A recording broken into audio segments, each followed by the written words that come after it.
Papas na Língua, com o professor Dionísio da Silva. Oferecimento Universidade Estácio de Sá.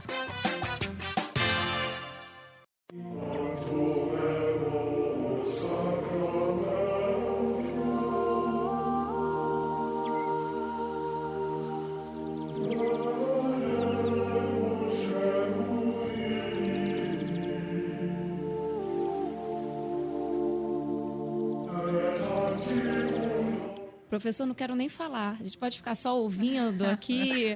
Que trilha espetacular, professor. É um programa... Eu caprichei na escolha dessas canções porque hoje esta canção é cantada em todo o mundo por causa da festa de Corpus Christi, né? E esta parte que é mais cantada, que está sendo repetida aí, tanto mergo sacramentum veneremur cernui, et antiquum documentum novoche da retui, que é o começo, tem um fecho maravilhoso, que é assim, prestet fides supplementum sensum defectui. Acho bonito, porque o final quer dizer que a fé venha suprir a fraqueza dos sentidos. Não é não é linda a frase, né? Espetacular. E a música, ela traz uma sensação de leveza, de paz, que combina com esse dia de Corpus Christi, que muita gente comemora o dia, aproveita o feriado, mas não sabe o que significa, né, professor? É verdade. E eu acho sempre uma pena, sempre que penso nisso, que a igreja tenha abandonado esta opção de apresentar canções em latim, a missa em latim. Algumas canções latinas são sucesso de crítica pública, ou eram sucesso de crítica pública há 2 milênios. E hoje essas canções, elas tomaram de tal modo a alma do Ocidente que até algumas cantoras gravaram, e cantores gravaram essas canções, né? Nós temos a Sarah Brightman, a Charlotte Church, o Luciano Pavarotti, o Andrea Bocelli, vários cantores gravaram essas canções. É tudo muito bonito. Evidente que se você faz a missa em português, as pessoas entendem o que está sendo dito. Mas eu pergunto, algumas vezes nós não ouvimos músicas em outras línguas que desconhecemos e elas também nos tocam de alguma forma, não Faz é? sentido, né, professor? Mesmo não sendo na nossa língua, a gente consegue entender, às vezes não a palavra, mas a mensagem, né? Isso. E essa expressão, Thaís, a Corpus Christi, ela está já conhecida do público. Olha, entre parênteses, quero dizer que está dando um retorno aqui tão engraçado. Quando eu estou falando, ainda roda a última frase da Thaís nos meus ouvidos. É muito curioso o que está acontecendo. Fechando parênteses aqui, Corpus Christi quer dizer o corpo de Cristo. E ela tem uma história curiosa, esta festa. Posso contá-la em poucas palavras? Deve, claro, professor. Olha, como acontece com muitas outras canções, elas são obra de um pequeno grupo de pessoas famosas que criaram essas canções, a letra, e depois essas canções foram musicadas, inclusive por nomes referenciais da música clássica, como Bach, Beethoven, Mozart, muitos cantores, e também depois gravaram, como eu dizia há pouco. Ela nasce no século XIII, tem 2 hipóteses da história da primeira procissão do corpo de Cristo. E procissão também é uma palavra que vem do latim, que quer dizer, processio em latim, quer dizer uma marcha para frente. Saem às ruas para proclamar esta verdade católica, em que acreditam que ali está o corpo de Cristo, e fazem isso em procissões. Quer dizer, a igreja sai de dentro dos recintos fechados e vai para as ruas.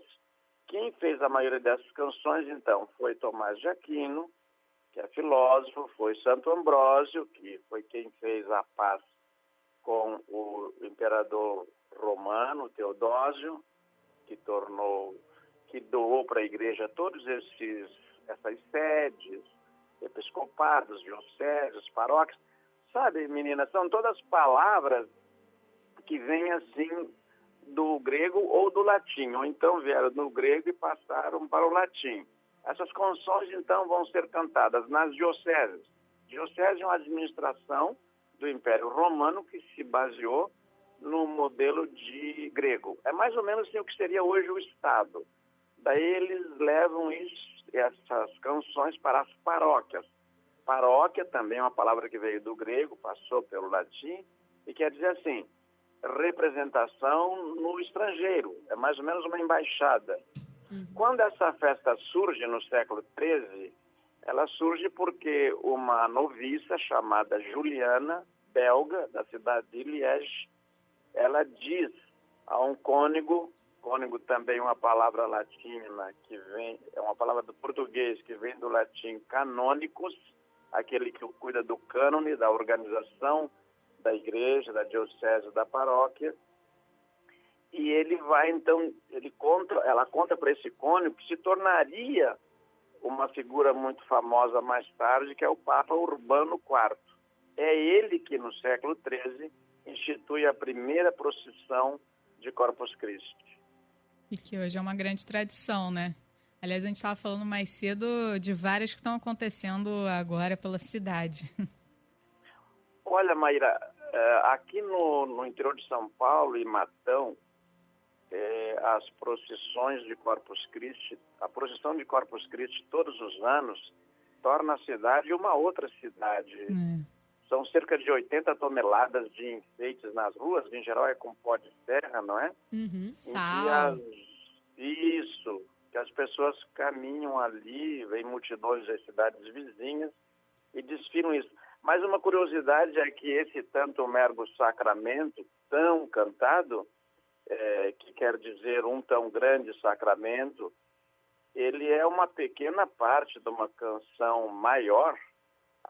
Foi um trecho que foi tirado dessa canção criada por São Tomás de Aquino, que começa com o título, aliás, é do primeiro verso: Pange lingua gloriose corporis mysterium. Canta minha língua o mistério deste corpo glorioso. E ela nasce, uma outra curiosidade, é que essa canção nasce para combater uma heresia que estava se estendendo muito na Europa, dizendo que não tinha importância alguma se na missa se transformasse a hóstia ou não, e o vinho no corpo e no sangue de Jesus Cristo, que isso não tinha nenhuma importância.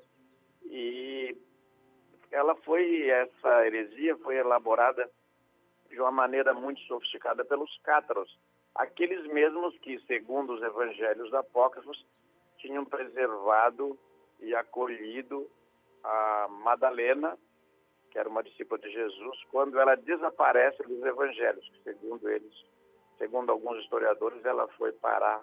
Historiadores não, né? Segundo os evangelhos apócrifos, apócrifo é uma palavra que vem do grego, que quer dizer secreta, ela teria ido para a França e teria sido acolhido lá. Esses hereges eram muito sofisticados. Eles diziam que tudo aquilo que é corpo, que tudo aquilo que é matéria, é obra do demônio.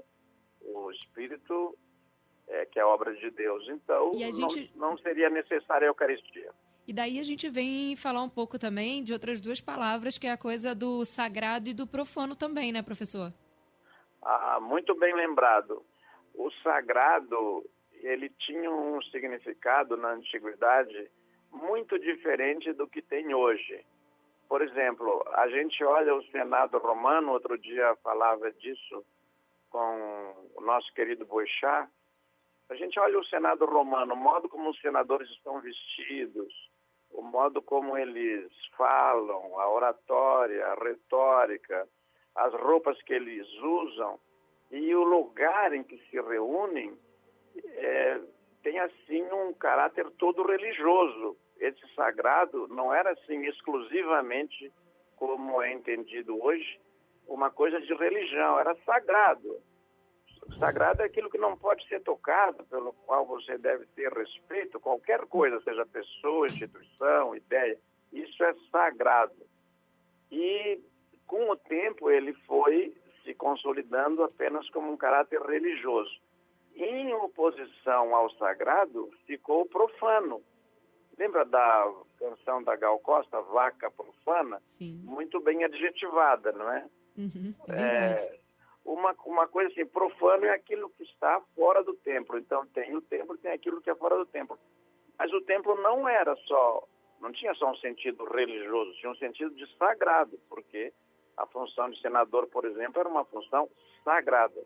Bom, com essa diferença se diluindo, nós temos hoje os cantores, então, gravando essas canções sagradas, mas cantores profanos. Quer dizer, não é uma freira, não é um monge, não é um bispo, uma autoridade eclesiástica que grava essas músicas. Às vezes é uma mocinha, como, por exemplo, é o caso da Charlotte Church, que aos 14 anos estava lá ganhando um concurso gravando músicas sagradas, né? Isso é verdade. E é incrível, né? Porque essas relações elas vão mudando ao longo do tempo e essa palavra traz realmente essa sensação, o senhor falou, continua sendo essa coisa de não poder ser tocado, mas traz essa sensação para a gente de apenas que o religioso não pode ser tocado, que é uma coisa acima dos demais, né? Acima, quem é sagrado é aquele que a gente não pode nem falar, não só tocar, mas dá aquela sensação de que a gente não pode nem falar alguma coisa, porque pode se quebrar, né? Toda essa questão do sagrado no entorno. Olha, Thaís, muito bem observada. Foi você que falou, porque você e a Maíra estão com a voz parecida aqui para mim à distância. Fui eu, Thaís mesmo. Ah, então tá, Thaís.